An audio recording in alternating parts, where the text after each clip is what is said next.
age where sexual temptation is just everywhere. The Victorians in the UK, they never ever spoke about sex, and they talked about death all the time. And it's exactly the other way around nowadays, isn't it? We never talk about death in our cultures, but we talk about sex all the time. And of course, the temptations are far worse than they've ever been because of internet pornography and how explicit films and television programs are. So it is a huge problem. Internet pornography in the church. The statistics are pretty terrifying.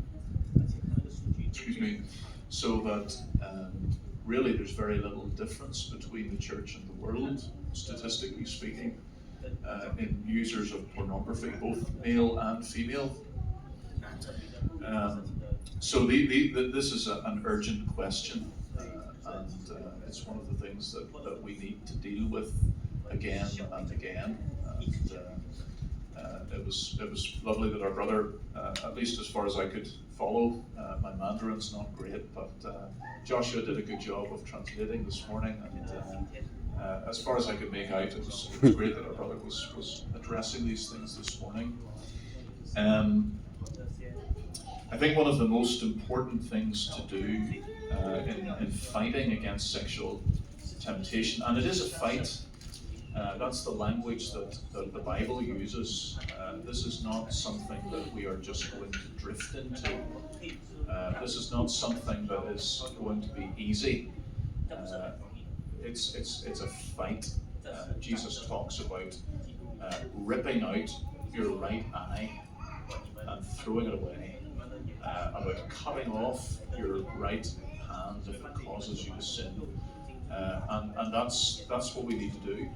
We need to be prepared to do whatever it takes, however painful it is, however extreme and fanatical it seems to the world.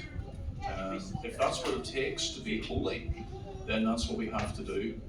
Now, Jesus, of course, is not literally saying that we should cut off our hands and gouge out our eyes, because actually that won't stop sexual temptation.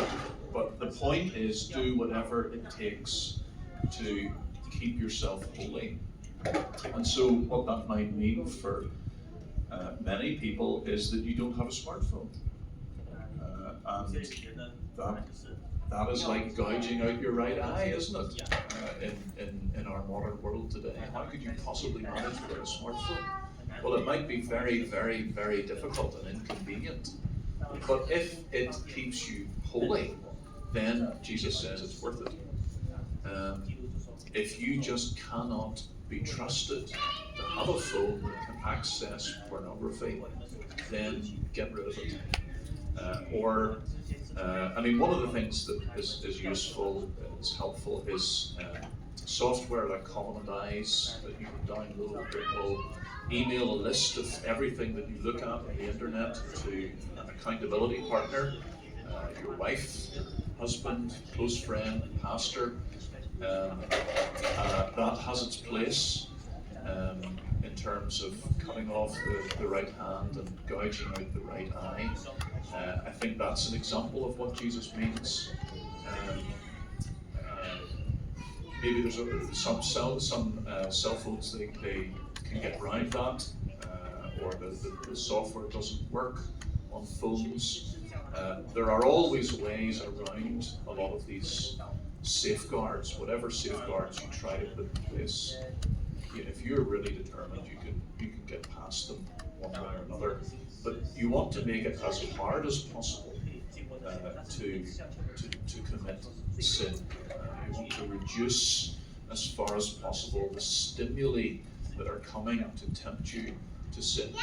And I think controlling your access to the internet is a very important way of doing that. The problem with those things is that it doesn't really get your heart. Cutting off the hand, gouging out the eye, reduces the outside stimuli, and that needs to be done, Jesus says, but it doesn't get to the heart. And so at the same time as doing that, you want to be addressing the heart, and you want to be. Thomas Chalmers preached a famous sermon called "The Expulsive Power of a New Affection."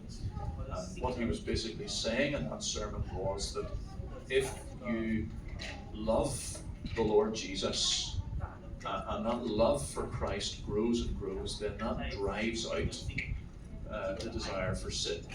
And it's not enough just to take away the temptation, because that just leaves a vacuum. It's a bit like casting out the spirit, and 7 more deadly come back to take its place. And so you want to grow your love for Christ in your heart. That's obviously the whole ministry of the church is all about that. So it's a fight. You've got to recognize that it's never going to be easy. There will be seasons in your life where it is less difficult than others.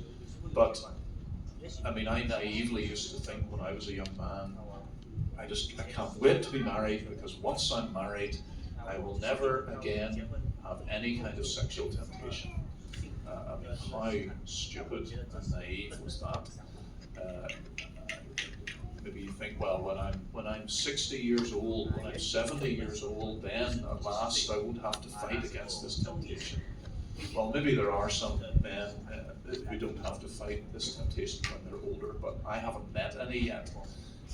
Maybe you'll introduce yourself to me if you're one of those men here, but if you are, you're the exception rather than the rule.